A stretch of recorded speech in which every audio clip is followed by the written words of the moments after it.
Bonjour et bonsoir, ça dépend de l'heure dont vous allez nous suivre chez vous. Bienvenue dans ce nouveau numéro de votre magazine Entrepreneuriat, le rendez-vous des entrepreneurs pour ce lundi 2 novembre 2020. Nous sommes plus précisément à Kinshasa où il y a une conférence qui va se dérouler en ce moment même, qui va réunir les jeunes entrepreneurs. Qu'est-ce qui va se passer? On ne sait pas, mais participez, suivez dans ces reportages à l'occasion de ce nouveau numéro de votre magazine. On a des bureaux en Suède, à Dubaï, en Angleterre et en RDC. Et on a une entreprise qui est dans la musique, dans la production musicale, dans l'édition. On a une entreprise qui est dans des événements qui s'appelle Big Events. On a une entreprise qui s'appelle La Clique Média. Elle est propriétaire d'une radio qui s'appelle UFM 94.7. Je ne sais pas s'il y en a qui connaissent. UFM 94.7. Ça fait mal. Allez, levez un peu la main quand je suis content. Voilà, donc il y en a quelques-uns. Donc ça va. Et on vient de lancer d'ailleurs maintenant, on vient de lancer en Afrique, et on a commencé par un lancement en RDC d'une plateforme de streaming qui s'appelle Mouska. Ça vous connaissez? Vous connaissez plus Mouska que UFM. Merci. Qui connaît Mouska? Ah mais ça va. Ça fait que 4 mois. Hein. Dans 6 mois, tout le monde va connaître. Donc si jamais, dès que vous sortez ce soir, vous téléchargez, vous voyez Mouska, plateforme de streaming, c'est le Spotify de la RDC ou de l'Afrique.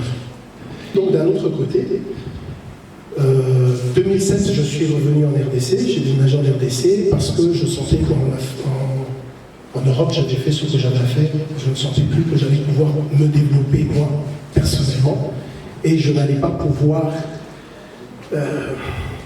je sentais qu'on n'avait pas besoin de moi en Europe.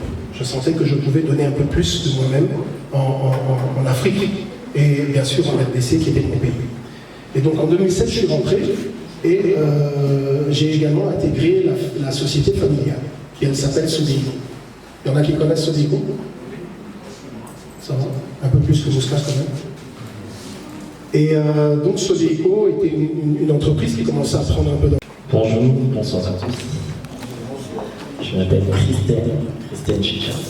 Je suis coach et conférencier motivateur.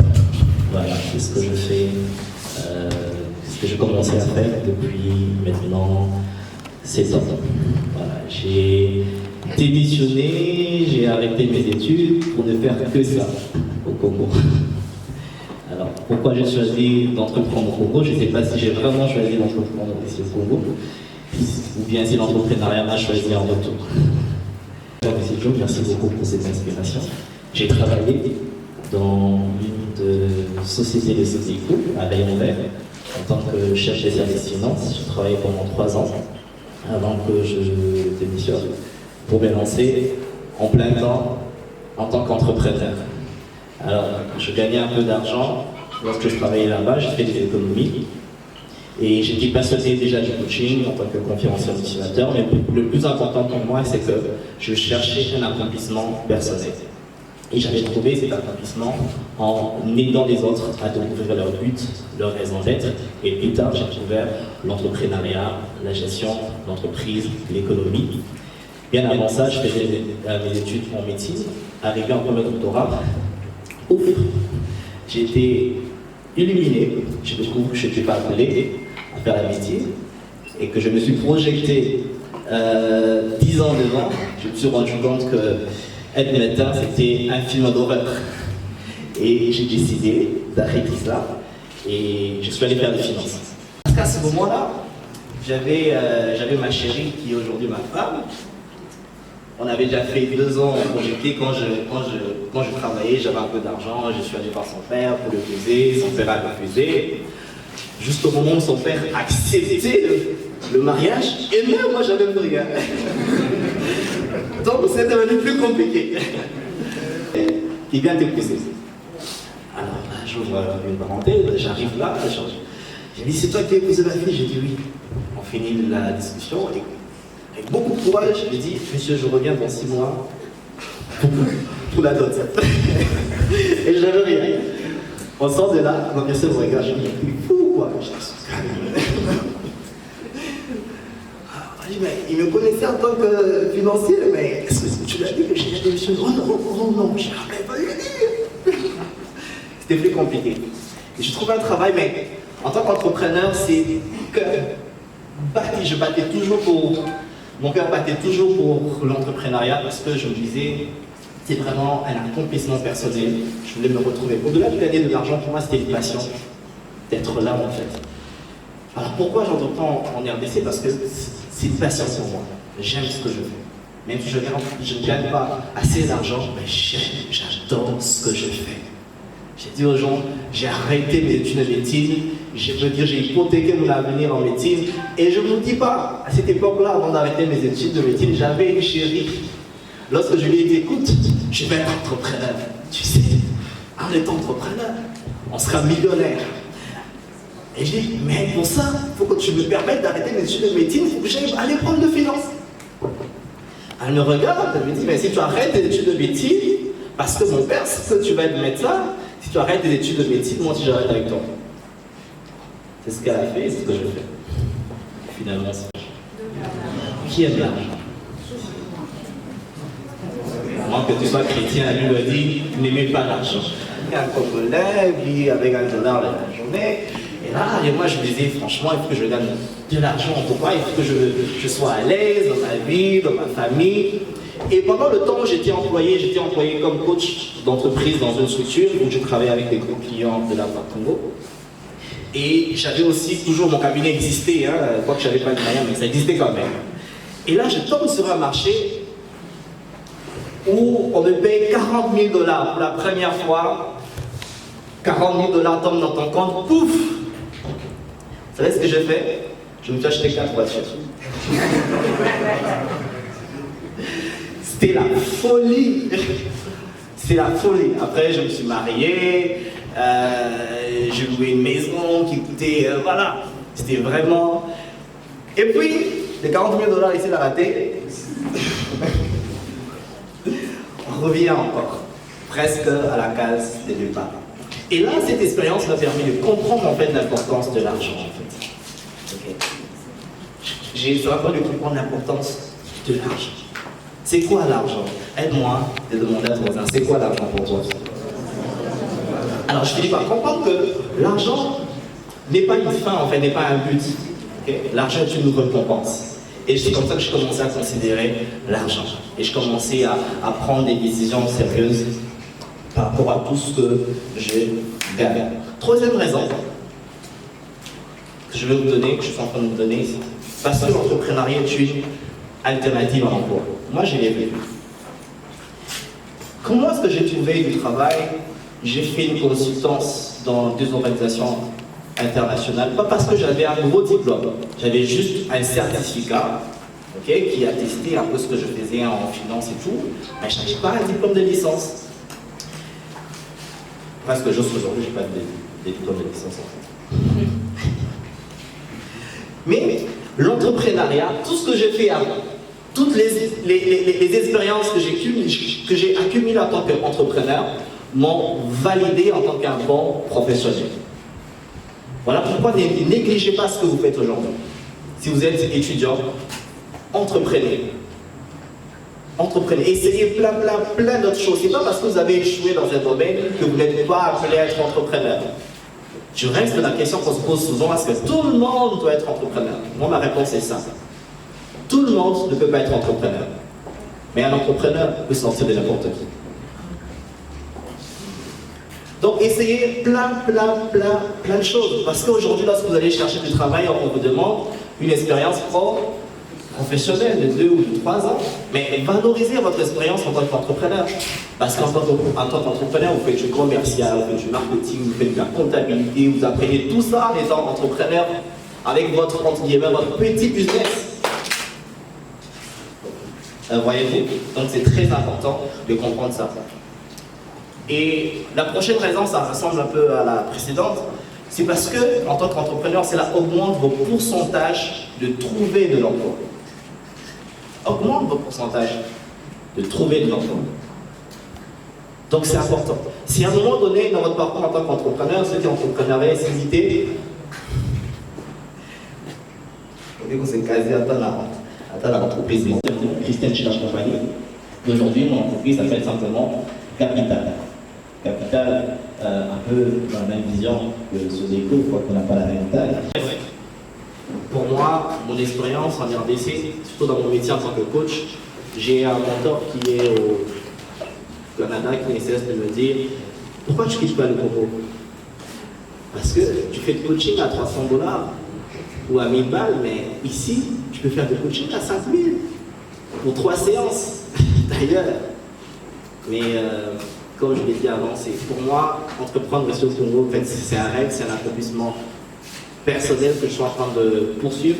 Et je crois que ce rêve-là est possible. Parce que lorsque j'ai commencé en tant que conférencier motivateur, un jour, quelqu'un me pose la question « Qui est-ce que tu connais au Congo qui parle devant les gens sans être pasteur et qui gagne de l'argent avec ?» Et là, je dis franchement, je ne connais pas. Et pour moi, c'était un défi. C'était vraiment un défi. Aujourd'hui, si on me pose la question, souvent les gens me disent « Ah, t'es qui? T'es coach ?» À part ça, conférence motivateur. Après, c'est tout. Et tu gagnes de l'argent avec? Oui. Beaucoup d'argent d'ailleurs. Bon, pas beaucoup, à des millions. Un peu, bon, bref. Mais plus que ce que vous pouvez vous l'imaginer. Je ne vais pas dire que c'est facile. C'est difficile. Donc tu peux passer 3 mois sans client, mais après, lorsque tu as un client, bref. Et voilà, je vous remercie. Et avec cette citation, prendre des risques. Merci beaucoup. Bonne manière de prendre à pied levé. Tout à l'heure, quelqu'un me posait la question de savoir est-ce que c'est un choix de vivre loin de sa famille ou ça s'est imposé à lui. J'ai femme, enfants et bagages à Londres et je travaille ici. Je lui ai dit, aujourd'hui le monde est devenu assez petit. On peut travailler à un bout du monde et avoir sa famille à l'autre bout du monde. Que je sois assis à Londres, que je sois assis ici, c'est exactement la même chose parce que mes clients à moi, ils sont à travers le monde. Pendant un temps, j'ai travaillé au Sénégal avec l'ancien président Abdoulaye Wade, au Gabon, ou le président gabonais. De 2006 à 2008, j'ai travaillé aux États-Unis pour un gars qui est finalement devenu président, il s'appelait Obama. À l'époque, il n'était que sénateur. Alors que je sois à Londres ou ici ou ailleurs, il n'y a pas beaucoup de différence. Par contre, il y a un seul pays qui est le mien, celui qui m'a donné l'opportunité de faire les études. Moi, je suis un fils d'un ouvrier de la GECAMINE. Ça veut dire qu'en fait, en réalité, j'ai étudié quasiment gratuitement.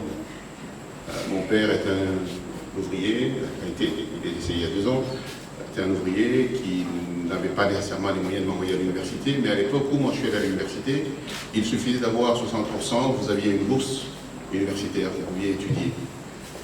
Matata, Moïse Nyarugabo, Azarias, c'est 2 années derrière moi à l'université. Mova, c'est la même année que moi. Et à notre époque, l'université était payée. J'ai donc fait l'école polytechnique. Ceux qui connaissent l'école polytechnique imaginent bien à quel point c'est des études assez difficiles. Et donc j'ai fini comme ingénieur civil et j'ai, avant de terminer mes études, été envoyé ici à Kinshasa, recruté par une société qui s'appelle Marsafco, qui à l'époque appartenait au groupe Unilever. Je suis ceinture noire, 5e dan de karaté, je venais de sortir champion de la ville de Kolwezi et champion du Katanga, et 2 années plus tard ici, je deviens champion du Congo, quelques années plus tard, je suis champion d'Afrique. Donc, j'ai 3 ascenseurs. Le premier ascenseur, c'est le sport, il me fait voyager à travers le monde. J'ai rencontré un premier président à 19 ans, c'est le président Kaunda. J'ai rencontré le président Mobutu tout à fait par hasard, parce que j'ai fait une démonstration devant lui. J'ai un deuxième ascenseur, c'est ma société, la société pour laquelle je travaille, qui me fait des voyages à travers le monde pour tantôt aller résoudre un problème, tantôt aller à une formation, et donc je fais le tour du monde grâce à ça. Monsieur L, vous pouvez parler un peu plus fort s'il vous plaît? D'accord, je vais peut-être approcher le micro de la bouche. Et donc j'ai eu, à la fois du point de vue personnel et professionnel, des opportunités de voyager à travers le monde, ce qui fait justement qu'à un moment donné, j'ai posé mes valises au Royaume-Uni où se trouve jusqu'à ce jour ma femme et mes enfants, qui se trouve donc être ma résidence principale officiellement. Mais il y a eu une bonne question, c'est pourquoi entreprendre au Congo? Pour 3 bonnes raisons. La première, elle est tout à fait sentimentale. C'est ici mon pays. Et c'est ici que j'ai les défis. C'est ici que rien ne peut me résister. C'est ici que je peux légitimement prétendre à n'importe quel poste, y compris celui du chef de l'État. Ma femme et mes enfants sont tous anglais, je ne le suis pas. C'est un choix, encore une fois, un choix de détermination. La deuxième raison, c'est que les défis sont ici beaucoup plus grands qu'au Royaume-Uni, qu'aux États-Unis où j'ai fait une partie de mes études, qu'à travers le monde, dans beaucoup de pays où je suis allé. La troisième raison, elle est tout aussi importante, c'est que tout est possible ici. Tout ce qui n'est pas fait est une opportunité. Alors je voudrais vous parler de notre pays. Notre pays est un pays qui a 54 entreprises publiques. S'il vous plaît, est-ce que vous pouvez mettre vos téléphones? Elle se démène, ne peut pas sous pression, elle se démène. Non, je parle en général. D'accord. Alors je disais, notre pays a 54 entreprises publiques, tout en faillite malheureusement. La France a 1750 entreprises publiques. Entre les deux, il y a un pays qui est un pays entrepreneur, l'autre qui est un pays paresseux. Nous sommes un pays où, au total, nous avons 59 600 entreprises sur toute l'étendue de la République. Kinshasa seul a 57 000, Lubumbashi a 1200. Qu'est-ce qui reste pour le reste du pays? Un désert. Ok? Je voudrais juste vous donner une indication. Nous sommes un pays qui a 500 $ par tête d'habitant de PIB. Le Gabon a 5 000. Si nous avions le PIB du Gabon par tête d'habitant, notre budget serait de 100 milliards de dollars. Et le Gabon est encore un pays pauvre. Donc même le confort du Gabon est 10 fois plus élevé que le nôtre en termes de puissance, de capacité de travail par tête d'habitant. Alors quand vous appartenez à ce pays et que vous avez accumulé, grâce aux deniers de l'État, une certaine expertise et peut-être d'autres opportunités, vous vous sentez un devoir. C'est pour ça que depuis 2 ans, moi j'ai pris ma retraite. Les différentes entreprises que j'ai créées, je les ai laissées en direction par rapport au management, à celui avec qui j'ai cheminé les 20 dernières années. Je trouvais un ami d'enfance avec qui j'ai été à l'école secondaire, qui s'appelle Deli Moussenga, il n'est pas ici. C'est un de mes anciens élèves de karaté. Il est ingénieur au départ comme moi, et il a fait l'économie comme moi.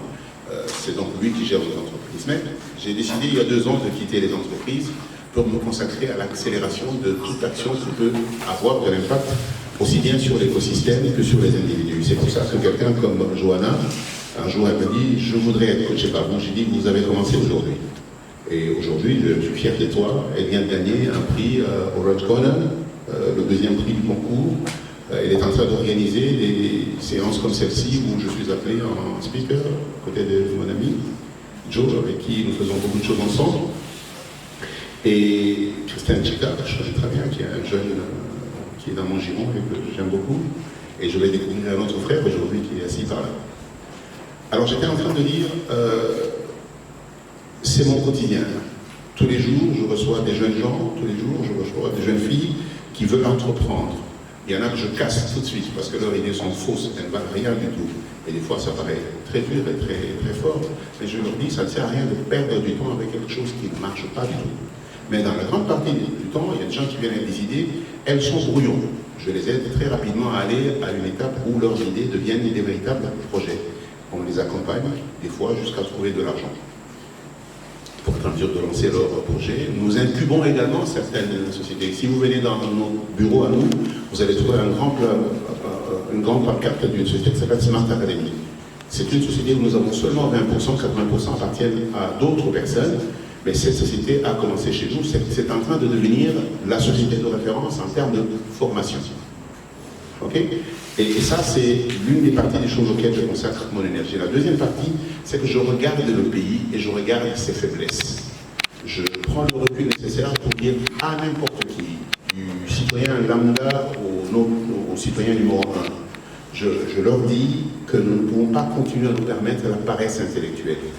Un pays, contrairement aux théories économiques qu'on nous apprend dans les universités, n'est pas là pour réglementer. Un pays a le devoir d'être entreprenant. Je vous ai donné la différence entre la France et la RDC, je voudrais vous donner le parallélisme. Je vous disais tout à l'heure qu'on a 59 600 entreprises, la France en a 4 800 000. L'Allemagne, qui est plus riche que la France, a 7,5 millions. Alors vous comprenez très bien que les entités créatrices de richesse et qui déterminent la richesse des pays, ce sont les entreprises. Celles qui sont créées par l'État et surtout celles qui sont créées par le privé. Mais vous savez, dans tous les pays du monde, on crée le nombre d'entreprises en fonction du besoin que l'État exprime. Parce que dans tous les cas, le plus grand client, le client en définitive, c'est l'État. Il est dynamique, les entreprises sont dynamiques. Alors, je reste ici, je travaille ici, j'entreprends ici, pour des raisons aussi simples que le patriotisme économique. C'est pour ça que pour l'instant, en même temps que je m'occupe du public et du privé, j'ai entamé avec 300 autres personnes une société qui s'appelle la Société coopérative Mabélé, dans laquelle nous essayons de reprendre le contrôle de l'économie primaire de notre pays. Nous trouvons extrêmement inconcevable que la nourriture que nous mangeons soit importée. Et que chaque fois que vous entrez dans un supermarché, que vous achetez un bien, en fait, vous avez payé un salaire de quelqu'un dans un pays, vous avez payé le développement dans ce pays-là. Nous disons en même temps que nous avons 60 ans d'indépendance, il est important qu'on commence aujourd'hui notre indépendance économique. Il n'est pas logique que nous demandions à nos autorités politiques de développer le pays, si l'argent pour développer le pays, nous le jetons à l'extérieur. Ok ? Et donc, mon point de vue reste encore simple, c'est que le seul secteur où je vais continuer à mettre mon énergie entrepreneuriale, c'est de secouer l'État pour lui dire il faut que tu entreprennes, et dans quel secteur il faut que tu entreprennes. L'un des secteurs où je pousse vraiment à l'État, de toutes les façons, certaines personnes ont vu un certain nombre d'images il n'y a pas longtemps, c'est le secteur de l'énergie. Il n'y a aucun pays qui peut évoluer sans énergie. Nous avons les mines et sans énergie, nous avons la catastrophe que nous avons aujourd'hui. Et le jour où nous aurons de l'énergie dans les 145 territoires, ce pays va se relever. Ok ? Deuxième chose, je reste convaincu qu'il y a une bonne manière d'entreprendre. Quand vous n'avez pas les capacités individuelles d'entreprendre, entreprenez en équipe. Et aujourd'hui, l'équipe, ça peut être 5, ça peut être 10, mais ça peut être 1000 personnes. Qui connaît le nombre d'associés de EcoBank? Vous pensez qu'il y en a combien, monsieur? 20. Je pense bien chaque jour qui passe. Voilà une des raisons fondamentales, moi j'appelle ça le patriotisme économique. C'est une justification suffisante pour moi d'entreprendre à la République du Congo et partager mon expérience avec quiconque qui veut réellement entreprendre ici. C'est pour ça que la toute petite entreprise que j'ai créée pour me porter moi en tant que retraité s'appelle Al Legacy. C'est moi et l'héritage. Merci.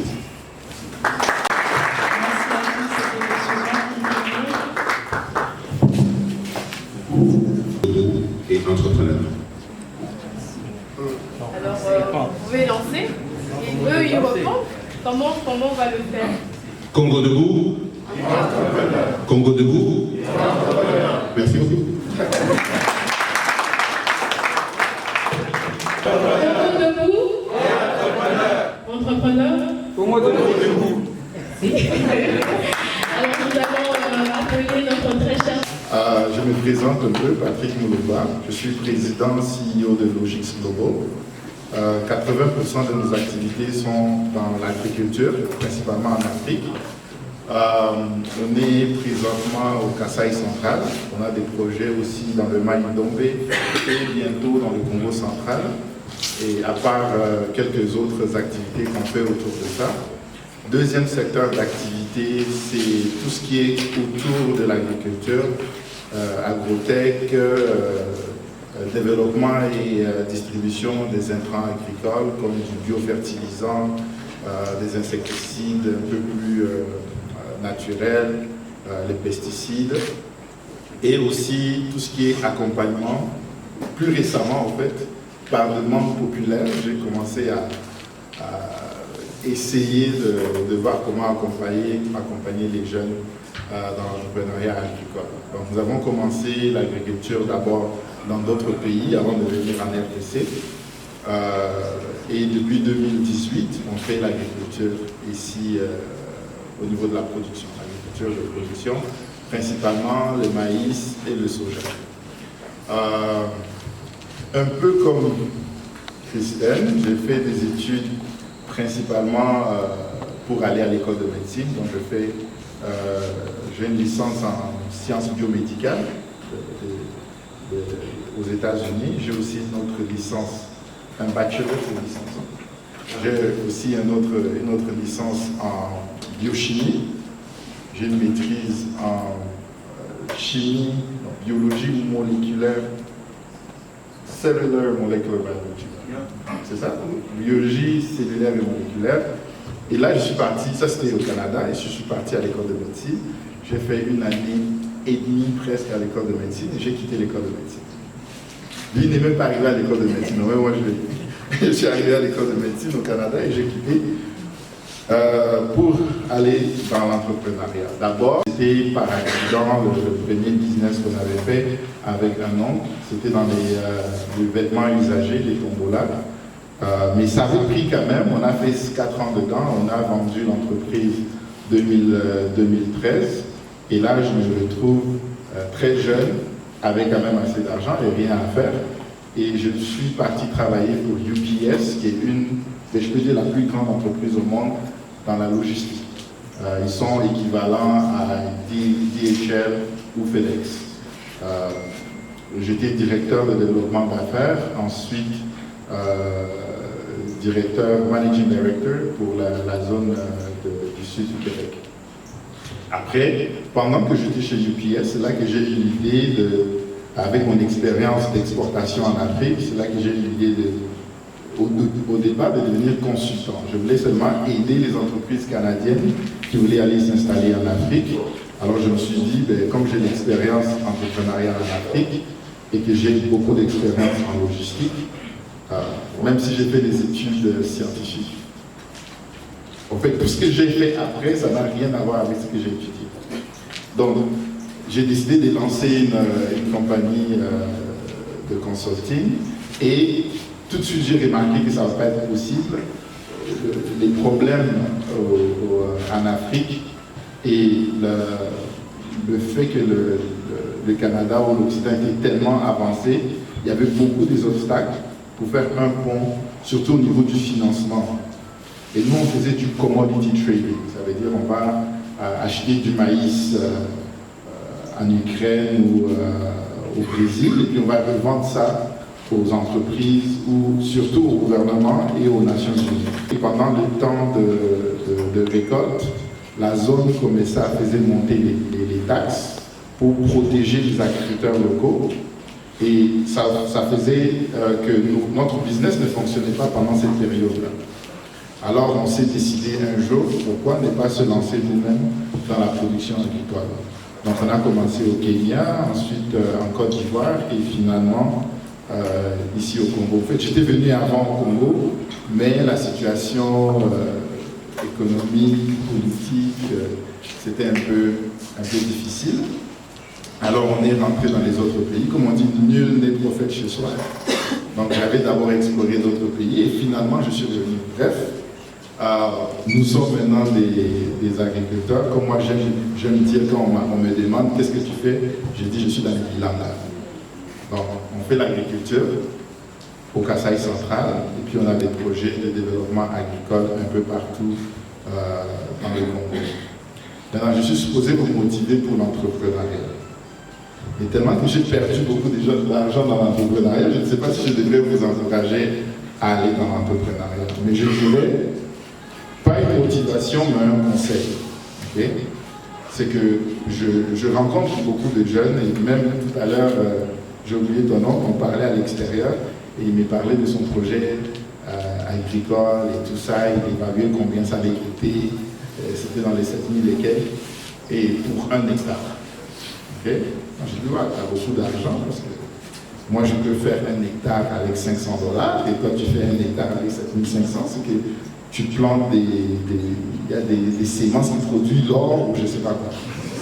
Mais mon conseil serait quoi? Ça serait, il ne faut pas sauter les étapes. Les États-Unis que vous voyez, l'Europe que vous voyez, les fermiers ont commencé simplement manuellement comme on le fait. Okay? Ce n'était pas des gens qui pensaient je vais être millionnaire ou je vais être milliardaire. C'est des gens qui ont d'abord maîtrisé la pratique agricole ou maîtrisé dans n'importe quel secteur, que ce soit l'agriculture ou d'autres choses, vous avez maîtrisé le secteur que vous voulez faire. Ensuite, vous augmentez ou vous multipliez ce que vous faites.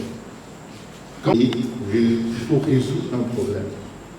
Et si vous trouvez un problème autour de vous, même si c'est un petit problème, et vous êtes capable de le résoudre, je veux vous assurer que vous allez faire de l'argent. Pas beaucoup peut-être, mais dans cette solution, vous allez faire de l'argent. Et la majorité des entreprises qui ont réussi aujourd'hui ont choisi un problème à résoudre. Et quand vous donnez cette solution, vous devenez indispensable à votre client. Nous, on a décidé de résoudre un problème d'évacuation de produits agricoles, ça c'est un, et de rendement au niveau de la production agricole. Quand on a créé notre fédération, la FEDAGRI, la Fédération des agriculteurs, avec la branche du Kasaï central, nos agriculteurs étaient à moins d'1 tonne par hectare. Sur nos champs, nous sommes à 12 tonnes par hectare pour le maïs. Et aujourd'hui, les agriculteurs qui sont dans notre fédération sont à 8 tonnes par hectare. Avant, ils faisaient l'agriculture de consommation, mais on ne sent pas qu'ils ne peuvent pas manger 8 tonnes de maïs, c'est impossible. Alors ils commencent à penser, je dois être un commerçant et non plus un paysan agricole. Un paysan qui fait l'agriculture pour la consommation. Donc il faut échouer que de réussir. On ne vous montre pas, hein, des bouts entrepreneurs, tout ça, mais 1% vont être des entrepreneurs conséquents. Ça, c'est un fait. 10% vont survivre 1 an, et de ces 10% qui vont survivre 1 an, un autre 10% va survivre après les 5 ans. Les 5 ans de votre entreprise, c'est ça qui détermine si vous êtes vraiment une entreprise ou non. Donc, je ne veux pas vous démotiver, parce que le 1% qui vont réussir vont créer 250 000 emplois, 400 000 emplois. Donc, ceux qui vont échouer d'entre vous, au moins vous aurez un emploi. Donc, c'est un peu ça. Ok. Je suis propriétaire d'un start-up. Ok. On est spécialisé dans la construction des bâtiments et la décoration. Oui. Ingénieur en bâtiment et travaux publics. Par le numérique. Pardon? Par le numérique. Je suis ingénieur en bâtiment et travaux publics. D'accord. Je fais l'IMBTP. J'ai fini l'année passée. Alors, comme l'entrepreneuriat, c'est ma passion, c'est pourquoi je me suis lancé. Alors, avec d'autres amis qui avaient la même vision que moi, alors on a essayé de mettre en place une start-up, mais pour l'instant, on est en train de voler dans l'informel. Oui, parce qu'on doit. Entrepreneur qui débute. Oui, qui débute.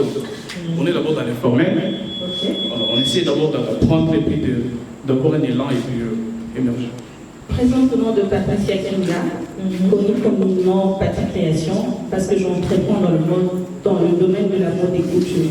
Bon, d'abord c'est une passion, et c'est une passion qui est en moi, et j'ai plus voulu me lancer dans l'entrepreneuriat, parce que je trouve que je suis autonome et je peux gagner autant que je veux. Et je peux mieux gérer mon temps personnel que je gère. Je suis Mike Pakoto, je suis entrepreneur, journaliste dans le secteur médiatique. J'ai une entreprise en formation et point médiatique et je suis le coordonnateur du magazine Entrepreneuriat.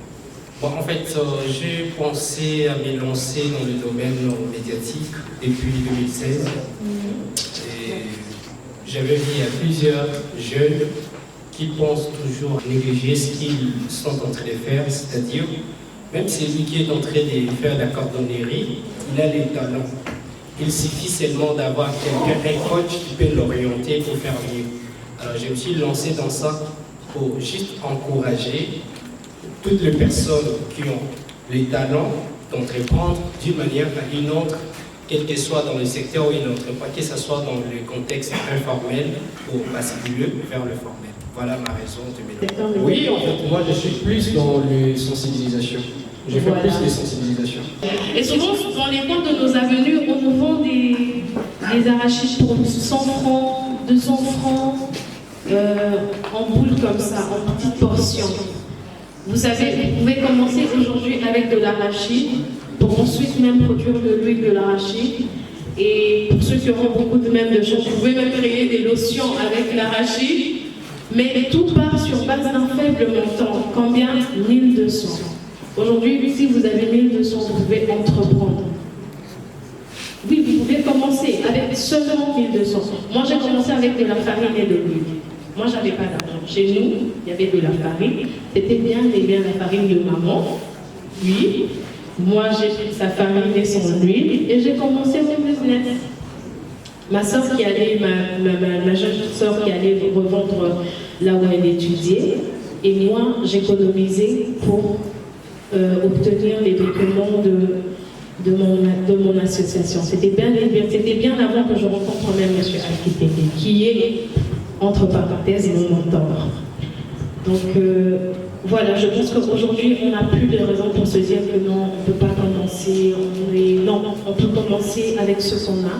On nous a donné plusieurs exemples et je pense qu'en sortant d'ici, vous allez, vous et moi, non, nous allons essayer de mettre en pratique. Bon, sur les 100%, il y aura 10%.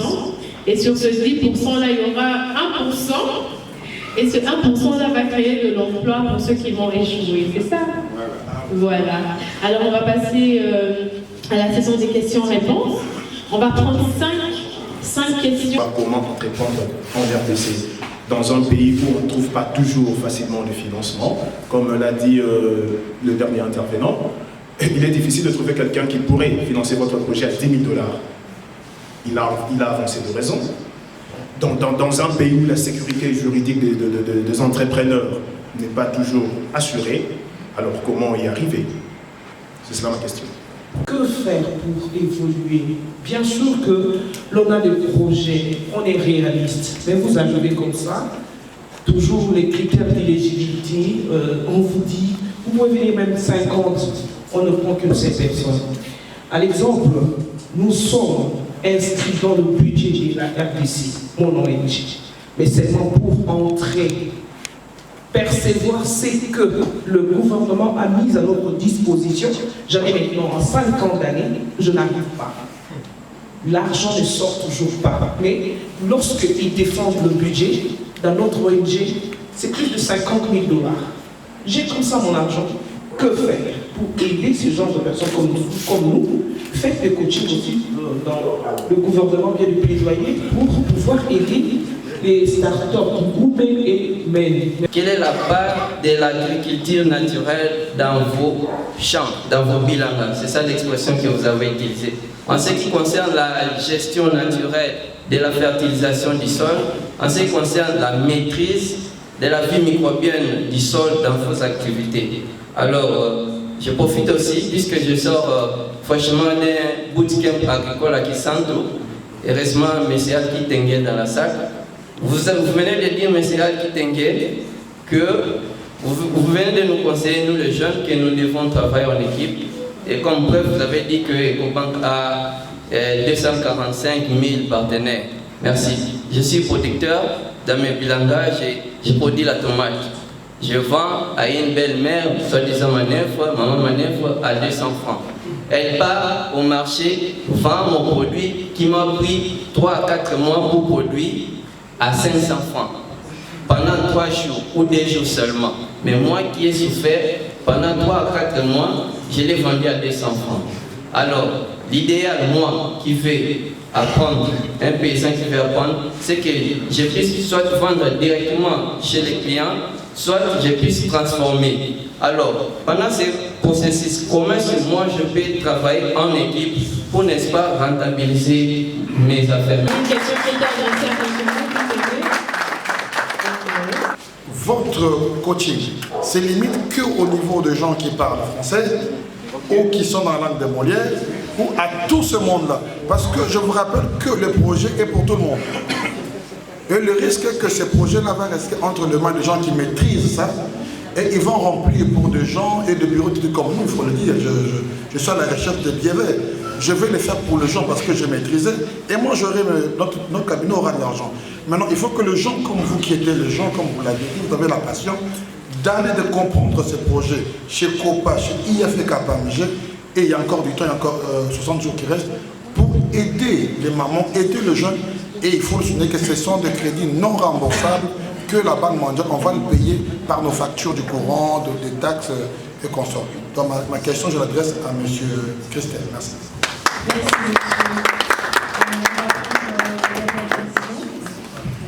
Mais j'aimerais bien m'accrocher sur un seul, c'est M. Patrick, tout simplement parce que moi aussi, j'aspire énormément à l'agriculture. Alors, je vais m'accrocher à deux choses qu'il a dites. Premièrement, c'est au sujet de la fédération. Il a parlé de l'existence d'une fédération. J'aimerais savoir si ça existe et à quoi réellement ça consiste. Et deuxièmement, je suis sur les réseaux sociaux, ceux qui ne le savent pas. Je devrais participer à une masterclass qu'il avait organisée récemment. Je n'ai pas pu faute de moyens. Et donc, il a dit à la fin, c'est vrai, il faut partir avec ce qu'on a et tout ça. Et ben, nous, on n'a rien, on part avec quoi, on n'a rien, puis on fait des efforts. Bon, à la fin, il a dit, bon voilà, récemment il s'est lancé dans les accompagnements et tout ça. J'aimerais savoir, j'ai quelques 4 hectares au niveau des Menkao, mais franchement, j'ai pas de cash. Alors, moi, je suis prêt à faire du bénévolat.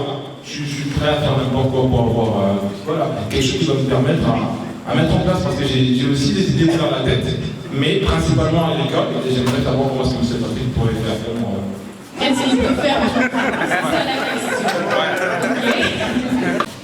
J'aimerais savoir comment entreprendre et travailler au même temps. Parce que depuis un certain moment, je pense que pour moi, je suis vraiment en difficulté. Je suis en difficulté. Or, en entreprenant, je gagne plus que le boulot que je trouve. J'aimerais savoir comment faire pour y arriver. C'est comme entreprendre par tout le monde. Je crois que Patrick a bien dit. Pour pouvoir entreprendre, vous devez avoir une idée. C'est une idée que vous devez avoir. Et comment est-ce que vous trouvez l'idée? Vous trouvez l'idée dans des problèmes. Ok? Et donc en RDC, il y a énormément d'idées. N'est-ce pas? Parce qu'il y a plein de problèmes. Ok? Donc on est une pépite dans les entrepreneurs. Parce que sur chaque pas que vous prenez, il y a un problème. Et la première chose pour entreprendre, c'est de trouver une solution à la problématique que soit vous, ou votre voisin, ou votre voisine, ou votre père, ou votre mère a. Et quand vous trouvez la solution, maintenant vous devez commencer à étudier si cette solution est viable. Ok? Si elle est viable. Et si elle est viable, vous regardez sa valeur. Est-ce qu'elle a de la valeur? Ça veut dire, est-ce que je vais pouvoir faire de l'argent avec? Ok? Et après, vous regardez maintenant, si cette idée-là, elle est viable, donc elle est faisable, elle a de la valeur, je peux gagner de l'argent, est-ce que les personnes autour de moi vont trouver cette idée-là intéressante? Donc vous devez faire des recherches par rapport à votre idée. Est-ce que mon idée sera bonne? Parce que si vous pensez que vous avez une idée, comme tu dis, Patrick, il a tellement bien dit, ces idées chic et sexy. Si vous n'avez qu'une idée chic et sexy, elle restera chic et sexy dans votre garde-robe. C'est fini, mais elle ira nulle part. Okay? Donc je préfère être en babouche et en short que d'être chic et sexy et de ne rien faire, mais en babouche et en short, je sais que je produis quelque chose de bien. Donc pour répondre au final, comment est-ce qu'il faut entreprendre? Il faut d'abord faire de la recherche. Il faut étudier votre environnement. Il faut voir exactement de quoi a besoin le Congolais. Okay? Et quand vous savez de quoi le Congolais a besoin et vous connaissez vos capacités sur ce que vous pensez que vous pouvez répondre, là maintenant, vous mettez sur papier ce que vous avez et vous faites un business model pour savoir si effectivement je vais pouvoir gagner de l'argent. Si vous ne savez pas faire de business model, aujourd'hui, il y a des formations, il y a des cours, etc. que vous pouvez prendre pour faire ce business model. Mais le business model n'a pas besoin non plus d'être très difficile. Okay? Si vous savez calculer, vous pouvez calculer rapidement sur un papier. Si moi, je vends des tomates à 200 francs, ça me coûte autant pour produire cette tomate-là. Combien de tomates est-ce que je dois avoir pour pouvoir tourner? Comme ça, vous travaillez sur ça et vous regardez si effectivement ça va marcher. Et après, aujourd'hui, vous avez des accompagnements comme il y a Junior qui est ici de avocat.cv, qui sont des structures qui accompagnent les entrepreneurs, les startups et les petites structures à s'officialiser. Et donc aujourd'hui, ils peuvent avoir un accompagnement où vous vous formalisez. Okay, et je vais pas aller prôner pour l'informel, mais on commence tous un tout petit peu par l'informel. Ça veut dire que quand vous avez votre idée, si c'est vendre des vêtements, si c'est faire quelque chose, vous commencez avec votre cercle, le cercle le plus proche de vous, et vous regardez comment est-ce que ça marche. Ça s'appelle un pilote. Vous créez un pilote. Vous regardez si votre produit ou votre projet marche. Et si votre produit et votre projet a marché, vous avez alors des chiffres pour pouvoir montrer à quelqu'un et dire à cette personne, en même temps comme Patrick a dit, donc tu investis dans ton... Tu ne peux pas faire un business sur papier, tu fais un business sur papier et tu te dis qu'il y a quelqu'un d'autre qui va investir 100% dessus. On n'est pas con. Je veux dire, personne n'est aussi bête pour investir dans un projet de quelqu'un sans que cette personne-là ait même mis un franc dans son projet. Donc, vous devez mettre le peu que vous avez, même si c'est 5 francs. Mais vous mettez ce que vous avez et vous faites votre pilote et vous montrez les fruits que vous avez pu faire. C'est comme ça que tu entreprends. Que ce soit au Congo, au Zimbabwe, au Kamchatka, c'est comme ça que tu vas entreprendre. Et il n'y a pas, je veux dire, il n'y a pas 10 000 raisons. Aujourd'hui, on est en 2020. Il y a des gens qui ont entrepris avant nous, et il y a des gens qui vont entreprendre après nous. Donc on n'a pas besoin d'inventer des histoires. On n'est pas le seul pays au monde. Je veux dire, il y a des pays qui sont même plus durs que nous. C'est vrai, beaucoup d'entrepreneurs ne répondent pas aux critères. Mais en fait, les concours sont faits pour ça, en fait, parce qu'on ne va pas comme tout le monde. Déjà, les critères, déjà au départ, doivent disqualifier déjà certaines personnes. Donc je ne le justifie pas, mais je pense que pour un concours, c'est tout à fait normal. Donc je ne peux pas les justifier. C'est vrai, j'ai participé à quelques réunions où on demandait à ce qu'on puisse revoir certains critères. Donc, malheureusement, ça n'a pas été revu. Bon, après... Donc je pense que prochainement, ça peut interpeller certains entrepreneurs qui sont ici de pouvoir se mettre en œuvre par rapport à ça. Parce qu'il y a des entrepreneurs, ça fait 5 ans que vous êtes dans l'informel ou ça fait 3 ans que vous avez vos documents, mais vous ne tenez pas une comptabilité avec vous. Donc ça peut vous interpeller de pouvoir faire un effort pour revoir ça. Question de M. Samuel, qui est un entrepreneur. Est-ce que nos mamans commerçants sont entrepreneurs ou pas? C'est vrai, il y a encore un grand débat qui existe. Est-ce que nos mamans, en fait, moi j'ai une maman qui a une boutique, ça fait plus de 20 ans. Est-ce qu'elle est entrepreneur ou pas? Parce que moi, ma position est claire, c'est que je fais toujours une différence entre un entrepreneur et un commerçant. Donc je me base sur 3 choses. Premièrement, c'est la vision. C'est la vision de la personne. Pourquoi? Pourquoi il est en train de faire le business? Si simplement c'est un business des subsistances, si au bout de 3 ans, la personne ne dépasse pas ses pourquoi, c'est qu'il n'a pas encore atteint la dimension d'être entrepreneur. Et après, il y a aussi le mindset derrière. C'est la mentalité avec laquelle la personne est en train de travailler. La deuxième chose, c'est le processus de développement. Vous vendez du pain, 5 ans après, vous n'avez que votre table en train de vendre du pain parce que vous n'êtes pas un entrepreneur. Donc, un entrepreneur rêve d'une boulangerie, rêve d'une chaîne de boulangerie, mais commence par vendre du pain sur une table. 5 ans, 10 ans après, avec cette mentalité, il réussit finalement à créer cette chaîne de valeur. La troisième des choses, c'est la création des richesses. Ce n'est pas forcément dans le but de nourrir la famille, mais ça doit être réellement dans le but de créer de la richesse. Troisième question, comment entreprendre et travailler en même temps? Donc je vais vous donner les conseils que m'a donné monsieur Al, lorsque j'ai démissionné à l'époque. Il m'a fait un big schéma. Il m'a dit, si tu comptes démissionner aujourd'hui, rassure-toi d'avoir dans ton compte entre 3 à 6 mois de salaire d'épargne. Donc si tu n'es pas encore prêt à avoir ces plans de sortie professionnels, donc tu peux t'organiser en fonction de ça.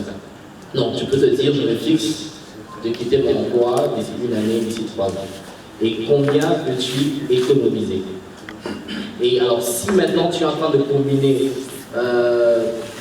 ton business et ton emploi, alors tu dois t'organiser. Est-ce que tu as besoin d'une personne qui peut t'épauler sur certaines tâches?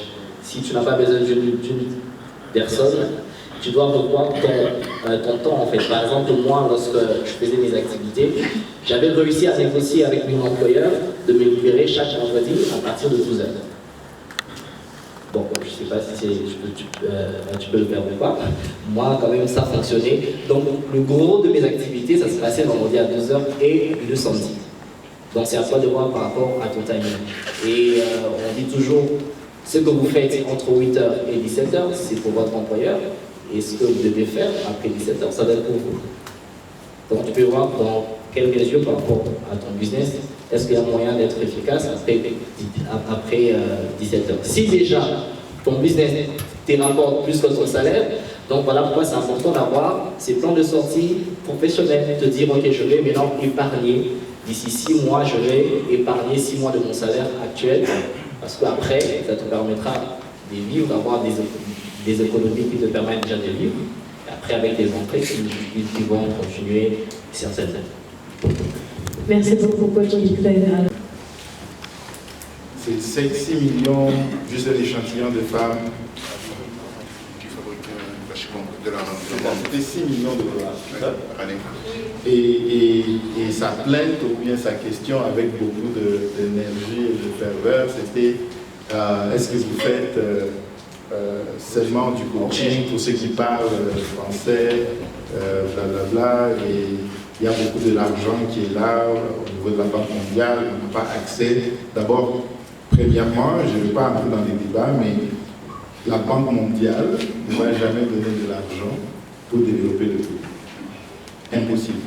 C'est impossible que le FMI et la Banque mondiale développent notre pays, que ce soit en financement, que ce soit en quoi. Ils financent des milliards de dollars en Afrique, l'Afrique ne bouge pas. Au fait, présentement, on est dans une trajectoire négative, même si ça a l'air au niveau macro qu'on est en train de prendre de l'élan, mais au fait, non. On prend de l'élan avec les ressources naturelles. Quand il y a un moment où la Chine achète beaucoup de ressources naturelles, on a l'air d'avoir une Afrique qui se relance, mais dès que les ressources, les taux tombent sur le marché, l'Afrique tombe aussi. Donc, ça c'est un point. On peut débattre ça à la journée longue. Le deuxième point, c'est que ça m'a vraiment fait mal, ou disons ça m'a frustré, que quelqu'un qui passe un petit moment seulement, vous avez passé un petit moment à faire un échantillon de femmes qui produisent la chikwang et font la moine, c'est quoi la pâte. Et vous avez pu constater avec ce petit échantillon qui faisait 6 millions. Et votre première pensée, c'est comment aider ces femmes-là à aller chercher de l'argent à la Banque mondiale. Mais vous êtes malade, quoi. Ils ont 6 millions. Vous ne pensez pas, mais moi, je peux faire une coopérative avec ces femmes, je peux commencer une banque, elles transfèrent par où leur argent, et déposent tout leur argent. Est-ce que je peux aller regarder avec les banques locales si on peut les mutualiser? Elles ont 6 millions. Est-ce qu'avec 6 millions, on peut injecter de l'argent en forme de prêt ou quoi? Mais 6 millions de dollars. 6 ou 8, c'est ça. Et vous dites que vous devez aller chercher du financement à la Banque mondiale. Et c'est ça exactement le problème au Congo. 6 millions, 8 millions de dollars, si vous formalisez ces madames, même dans des entreprises individuelles, vous avez un grand levier auprès des banques et auprès des financiers. Pour les professionnaliser, elles produisent tous du mwamba. Ne vous êtes pas dit, mais pourquoi on ne unit pas les forces pour créer une seule marque de mwamba qu'on va commercialiser? Parce qu'elles les font toutes. Pourquoi ne pas représenter leur marque et les vendre? Ah, la pensée à ça. Donc, comment? Ah, la pensée à ça, regardez. Oui, oui, c'est sûr. C'est un entrepreneur, il doit penser à ça. Ok? C'est l'argent du plan qui n'a aucun intérêt à vous aider à développer. L'Afrique qui développe est contre-productif pour l'Occident. Donc, quand une banque américaine, principalement américaine, vous donne des millions et des millions de dollars, pourquoi il le ferait? Je vous donne un exemple. Au Kasaï central, le FAO, FAO va injecter, va dire qu'on a eu 65 millions de dollars pour l'agriculture. Et l'ancien ministre de l'Agriculture, qui est un ami personnel, il va voir FAO, il dit mais ça c'est excellent. Voilà, j'ai un plan, on peut acheter une vingtaine de tracteurs, on va les placer dans les secteurs comme ça, et ça va labourer. Ils disent non, c'est pas. On décourage complètement la mécanisation. Ok, mais alors on peut peut-être amener des sémenciers, avoir des semences qui produisent plus au moment. On va utiliser des semences de Vénéra qui produisent 2 tonnes par hectare pour le maïs. Alors ils ont fait un gros tapage médiatique, on a donné des houes, des brouettes, des potes et tout ça. Et vous pensez qu'ils font ça pourquoi? Parce que la mécanisation et les semences amènent une productivité plus élevée. Et une productivité plus élevée injecte plus d'argent dans le milieu rural. Plus d'argent dans le milieu rural, c'est plus de dépenses. On a il y a plus de besoin. Un PIB qui va doubler ou quadrupler en moins de temps. Donc il faut changer cette mentalité de penser que de l'argent qui vient de l'extérieur va développer notre pays. Il n'y a aucun pays au monde qui a été développé avec de l'argent de l'extérieur. Merci. Ça, c'est un point. Deuxième point, juste pour répondre aux villageois, moi aussi je suis villageois, parfois je me sens un imposteur quand je suis dans ce milieu, en veste et en cravate, parce que je suis vraiment un villageois, je me sens très bien quand je suis au village. Au niveau de l'agriculture bio, 100% de notre production est bio. Même à 12 tonnes par hectare que je vous parle, on n'a aucun engrais chimique. Quand vous avez parlé du sol et l'écosystème microbien, notre engrais qu'on commercialise ici au Congo, on a la licence, est 100% microbien. Au fait, on n'utilise pas du NPK, on utilise un engrais qui a des microbes dedans. Et ces microbes sont extraits des microbes qui sont naturellement dans le sol. Et ce que ces microbes font, c'est que ça va dans le sol, après un test de sol, et ça va transformer les minéraux, les nutriments qui sont dans le sol pour les rendre disponibles à la plante. Donc on n'utilise pas du tout de l'engrais chimique. Et puis deuxièmement, au niveau des pratiques agricoles que vous avez dit, il faut regarder l'environnement et tout ça. On fait du intercropping, ça veut dire on va planter 3 ou 4 plantes qui travaillent ensemble et qui fait qu'on n'a pas besoin d'utiliser du fertilisant. Et deuxièmement, on fait du crop rotation, c'est où on va planter cette saison sur 100 hectares de soja et sur l'autre 100 hectares, on va faire du maïs et la saison qui suit, on va switcher. Parce que le soja a la particularité, comme l'abricot, de fixer l'azote au sol. Le maïs a besoin de beaucoup d'azote. Alors quand on le plante sur l'autre terrain où il y avait le soja, ça nous permet de réduire la quantité de fertilisants bio qu'on utilise sur ce terrain. Donc en fait, chaque saison agricole, on diminue la quantité de fertilisants qu'on utilise. Un masterclass dessus, il faut t'inscrire. Je pense qu'il y avait une question de Ben par rapport à l'argent.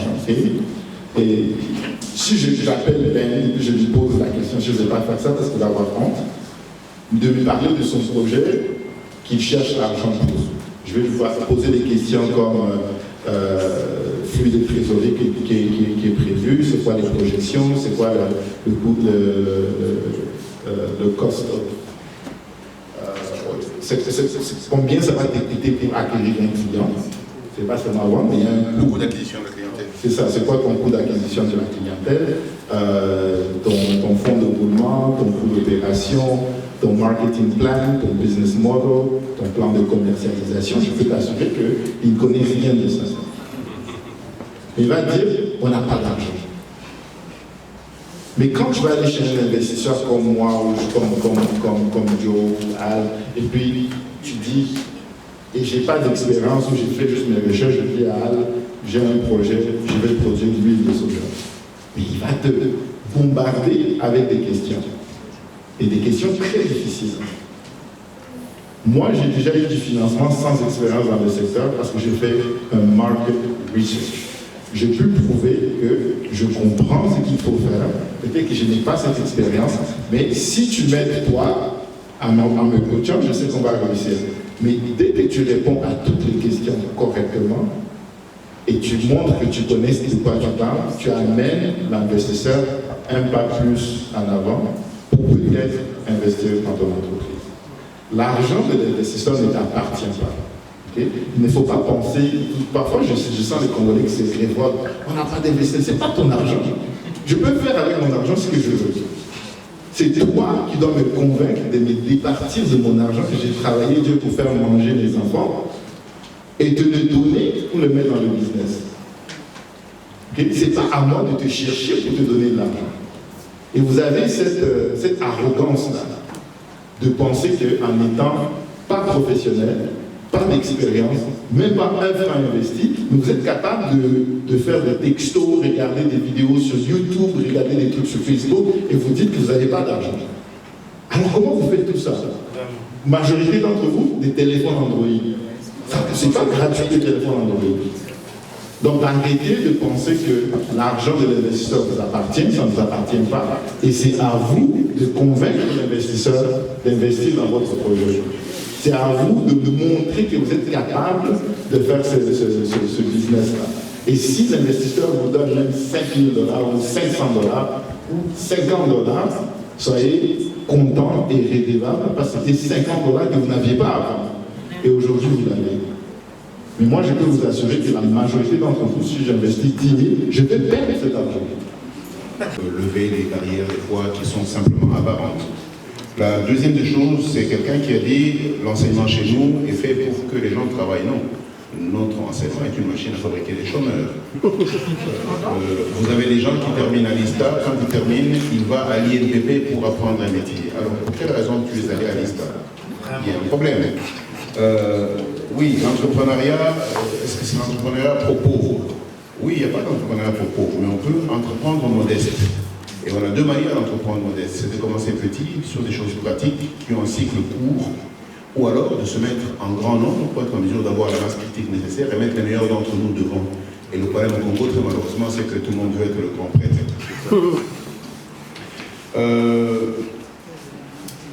Quelqu'un qui a dit, oui, mais la Banque mondiale a 500 millions de $. Mais c'est des 500 millions de $ complètement invisibles. Je voudrais vous dire qu'ils sont en train de terminer un programme qui s'appelle PARSA. Ça fait 3 ans qu'ils essaient de l'arrêter. Ils savent très bien que le jour où il arrête, le programme s'arrête. Exactement comme dans cette ville, il y a eu près de 100 millions de $. On a mis dans le secteur des déchets avec l'Union européenne. On a vu comment ça s'est terminé. Tout ce qu'ils ont fait ici ne peut se faire nulle part ailleurs, même pas chez eux. Ils le savent. Mais nous pensons par moment que nous pourrons nous développer avec l'intelligence des autres. C'est une grosse bêtise. Je crois simplement qu'il faudrait qu'on arrive à se mettre debout et qu'on sache exactement ce qu'il y a à faire. J'ai juste envie de dire, les 500 millions de $, c'est un fumage pur et simple. Allez vous poser la question de savoir les prix affectations qu'il y a et vous comprendrez pourquoi tout ça est en train d'être fait. Travailler en équipe est quelque chose d'extrêmement important. On parle de la production de la tomate et c'est pour ça que je disais à mon ami qui a suivi mon bootcamp sur Kisantou, c'est de dire, des fois on se pose des mauvaises questions et quand on se pose des mauvaises questions, même les meilleures réponses ne répondent pas à la question qu'il faut résoudre. Et donc toute la question est de dire comment vous pensez quelle maman manœuvre est plus intelligente que vous. Et c'est pour ça qu'aujourd'hui nous disons, nous allons créer ces 50 supermarchés dans la ville de Kinshasa pour être en mesure de reprendre une position dans le point de décision dans le développement alimentaire. 99,5% de la nourriture dans les supermarchés sont des produits importés. Ça veut dire qu'en fait, des produits qui ont été fabriqués ailleurs, on a payé des salaires et du développement ailleurs. 99,9% des acheteurs sont des Congolais. Allez-y, m'expliquer ce qui est en train de se passer. Pourquoi tout ça se passe devant nous, on ne le voit pas? Comment expliquer que nous, on ne progresse pas aussi vite que les Indiens? Qu'est-ce qu'ils ont que nous n'avons pas? Dans les banques, c'est 50-55 millions de dollars qui appartiennent à la plus grande banque ici, et ils ont 1,5 milliard de dépôt de l'argent qui nous appartient. Où est-ce qu'il y a un problème qui ne marche pas? Comment expliquez-vous qu'on n'a pas une seule banque congolaise qui répond à notre sociologie, à nos besoins, à nos défis? Pourtant, l'argent qu'il y a dans les banques, c'est notre argent. Vous avez vu ce qui est en train de se passer avec la BIAC. Quand vous allez regarder là-dedans, tous ceux qui n'ont pas retiré de l'argent sont des Congolais. En fait, à un moment donné ou à un autre, un peuple doit pouvoir se prendre en charge en répondant à cette question. Maintenant, la dernière question, c'était la toute première en réalité que quelqu'un a posée. C'est comment entreprendre dans un pays où l'insécurité, il n'y a pas de crédit, oui. Dans le même pays, les Indiens, eux, ils progressent. Comment ils font? C'est toute la question. Si eux, ils progressent, nous devrions progresser 5 fois plus. Donc arrêtons de nous poser les mauvaises questions, c'est ce que mon frère disait tout à l'heure. Vous pensez que les choses sont faciles, vous pensez que les choses sont ramassables. Il n'y a absolument rien qui peut être ramassé. Chacun doit fournir un effort, chacun doit se sacrifier pour qu'on soit en mesure d'avancer. Et je crois que de plus en plus, les Congolais sont en train de démontrer que nous sommes capables de travailler ensemble. Et ne pensez pas que les investisseurs sont nécessairement les gens qui sont les plus riches. Non, les investisseurs sont ceux qui sont capables de se délester d'une partie de ce qu'ils ont pour être en mesure d'attendre un petit peu pour que la rentabilité y soit. Que vous soyez dans le secteur du commerce ou que vous soyez dans le secteur de la production primaire, les principes restent les mêmes. Je pense qu'il y a un courage à avoir, à se parler en vérité, en se faisant droit dans les yeux. Et une chose qui reste importante, c'est que il ne faut pas laisser l'économie d'un pays entre les mains des étrangers parce qu'ils finissent par diriger vos politiciens. Exactement. Merci beaucoup, c'était M. sur vos applaudissements. Alors, Le but de cette conférence était d'encourager les jeunes, c'est donner une raison de plus à tous ces jeunes qui sont passionnés de l'entrepreneuriat, ceux qui sont déjà entrepreneurs, leur susciter encore dans leur cœur ces désirs, cette volonté de pouvoir construire le Congo au travers de l'entrepreneuriat. Donc nous avons partagé notre expérience et nous avons donné quelques raisons de base, c'est que nous appartenons à ce pays et aucune personne à part nous-mêmes qui peut pouvoir s'investir pour son développement. Ils devraient travailler leur vision. Donc ils devraient arrêter de se plaindre, de se prendre en charge et de se battre pour pouvoir réussir leur entreprise. Avoir un bon mindset, une bonne mentalité au top malgré les difficultés qui se trouvent dans notre pays aujourd'hui. Et nous avons partagé sur l'importance de commencer avec des faibles moyens, avec les moyens des bords et ensuite grandir. Et que le manque de financement ne puisse pas être un obstacle, mais plutôt une opportunité pour pouvoir permettre aux entrepreneurs de foncer, de trouver des solutions de part et d'autre pour pouvoir lancer leur business. En fait, il faut aller au-delà de ce qui est facile. Ce qui est facile, c'est de se plaindre. Il faut agir. Ce qu'il faut retenir, c'est que les conditions peuvent sembler difficiles, mais la difficulté est une opportunité. De la même manière, je disais tout à l'heure, si les Libanais s'en sortent, si les Indiens s'en sortent, nous devrions être en mesure de nous en sortir 3 fois plus. Donc réveillons-nous et mettons-nous debout. Oublions les solutions classiques, soyons innovants. C'est exact. Dans le monde entier, l'entrepreneuriat n'est pas facile. Le taux d'extinction d'entreprise est très élevé. Mais la beauté dans l'entrepreneuriat, c'est que quand vous tombez, vous vous relevez. La majorité des gens, à part ceux qui s'intègrent très bien à l'étranger, la majorité de la diaspora des Congolais qui quittent le pays veulent revenir au pays. Et moi, j'ai toujours senti que le but pour moi d'être à l'étranger, c'était acquérir le maximum possible d'expérience et d'éducation pour ensuite revenir le faire ici. Par exemple, dans le secteur agricole où j'évolue, où mon entreprise évolue au Canada, mais les agriculteurs là-bas sont des professionnels agriculteurs, la production est professionnelle, ils n'ont pas besoin de moi. Mais je sais qu'ici au Congo, en tant qu'agriculteur, je peux bien gagner ma vie parce qu'on a un besoin ici, on a les terres qui sont assez abordables au niveau des prix pour pouvoir entreprendre dans le secteur. Donc c'est naturel de dire, si tu es un entrepreneur, où est-ce que je pars, qui a le meilleur potentiel d'aider mon entreprise à réussir. Et pour nous, en tant qu'entreprise, le Congo était cet endroit-là. Et pour moi, personnellement, en tant que Congolais, je me sens mieux de faire l'entrepreneuriat ici et installer mes racines dans mon propre pays qu'installer des racines ailleurs où un jour, on pourrait nous demander de déguerpir parce qu'on ne vient pas de là et on a tout investi de l'autre côté et on perd tout. Donc pour moi, le Congo, c'est naturel. Ma femme est congolaise, je suis congolais, mes enfants sont congolais, leurs enfants seront sûrement congolais. Donc, pourquoi planter des racines ailleurs quand on peut le faire ici? l'État ne peut pas nous faire la compétition, nous les producteurs. Quand vous investissez des millions de dollars dans l'agriculture de production, vous voulez faire des minoteries, faire la farine, le mettre sur le marché, mais qu'est-ce que la population va faire? On va juste s'asseoir et attendre la farine qui est produite par l'État. Pourquoi? Parce que l'État a plus de moyens que nous. L'État ne calcule pas les bénéfices. Quand le ministre va partir, ce qui va se passer avec l'entreprise ou Bukangolozo, il s'en fout. Vous voyez? Et éventuellement, quand ça ne va pas marcher, la population se retrouve dans la famine. Mais s'ils avaient pris tout cet argent de Bukangolozo et créé un système de garantie pour des projets agricoles, en commençant par ceux qui font déjà l'agriculture, ça veut dire les paysans au village qui sont à 1 tonne par hectare, les aider à augmenter à 8 tonnes par hectare avec des semences améliorées, même si on doit les importer. Mais non, ils ont décidé eux-mêmes de produire le maïs, de produire toutes ces choses-là, et l'État ne fait jamais rien de bon. Soyons honnêtes, il n'y a rien que l'État peut faire mieux que le privé, à part la bureaucratie. Okay? Donc, laissons à l'État, comme Jésus a dit, à César ce qui est à César et à Dieu ce qui est à Dieu.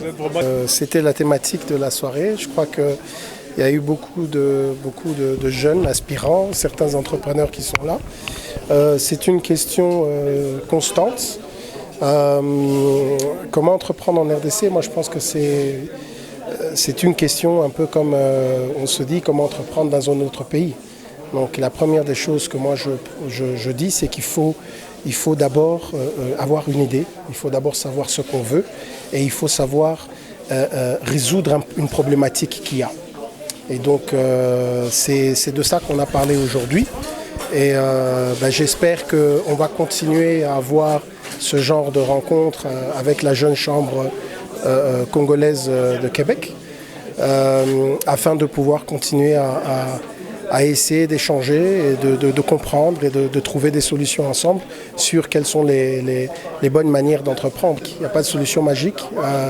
La première chose, c'est vraiment avoir son idée et il faut que ce soit une idée qui répond à une problématique. Ça doit être une solution qui répond à une problématique. La Jeune Chambre du Congo-Kinshasa au Québec est un réseau des jeunes entrepreneurs qui se sont unis et qui invitent les autres à s'unir à eux afin de pouvoir développer, les propulser dans le monde entrepreneurial, mais aussi les accompagner dans la défense de leurs intérêts en milieu d'affaires. Nous avons tenu à organiser cette activité pour faire comprendre au fait à la jeunesse qu'il est possible d'entreprendre en RDC, car nous avons eu à recevoir plusieurs jeunes qui nous ont contactés pour nous dire que c'était impossible. Nous, étant un pan entre investisseurs et entrepreneurs, nous trouvons cela, nous n'acceptons pas le fait que l'entrepreneuriat est pris comme un risque négatif, or que l'entrepreneuriat contribue au développement économique d'un pays, mais aussi sert à créer des richesses pour les personnes individuelles. Vous pouvez venir aussi à nos bureaux qui se situent sur le croisement des avenues Batetela, boulevard de 30 juin, immeuble Crown Tower, local 1306 au niveau 13. Ce qu'on peut retenir de cette conférence, c'est que la jeunesse, les jeunes entrepreneurs doivent solutionner des problèmes. Ce que je puis vraiment retenir, c'est que pour entreprendre, il faut savoir avoir l'idée de solutionner des problèmes, trouver des solutions par des problèmes quotidiens, des problèmes courants de la vie, des problèmes du pays. Donc simplement, ce que nous pouvons retenir, c'est d'abord solutionner des problèmes qui est près de nous pour évoluer dans l'entrepreneuriat. Participant dans cette conférence qui a été animée par des entrepreneurs qui ont commencé comme nous, qui ont débuté comme nous, qui ont commencé avec de faibles moyens et aujourd'hui ce sont de grands entrepreneurs de notre pays ici et qui ont choisi de venir investir, venir entreprendre dans notre pays qui est la RDC. Bien, ce que j'ai compris par rapport à ce que les intervenants ont essayé de nous faire comprendre, l'entrepreneuriat est le socle du développement dans un pays. Donc je crois que c'est le message que les intervenants ont voulu nous donner aujourd'hui. Ça fait déjà plus de 6 ans, et plus de 6 ans que je suis dans l'entrepreneuriat. Bien, ça dépend du vision, mais ça a toujours été positif. Ce que je peux dire globalement, de ce que j'ai retenu par rapport à la conférence, c'est que par rapport à l'expérience de tout ce qui de l'expérience de tout un chacun par rapport aux expériences de coach et conférenciers qui ont terminé la conférence. J'ai juste compris que l'entrepreneuriat n'est pas un moyen pour devenir millionnaire d'un coup, mais c'est tout un processus et il y a des étapes à franchir. Donc, il y aura des échecs, il y aura la croissance et il y aura les développements. Donc, il faut juste être patient en entreprenant. Vous avez certainement compris comment entreprendre. Vous aviez eu des réponses grâce à tous les panélistes qui nous ont éclairci lors de leur exposé tout à l'heure dans cette salle. Chacun doit entreprendre dans le domaine dont il maîtrise. Et pour ce faire, nous avons droit à entreprendre d'une manière responsable. Vous avez certainement compris que nous sommes à la fin. Restez connectés sur notre chaîne YouTube, Magazine Entrepreneuriat, et recevez toutes nos nouvelles. À nous revoir très bientôt. D'ici là, portez-vous bien.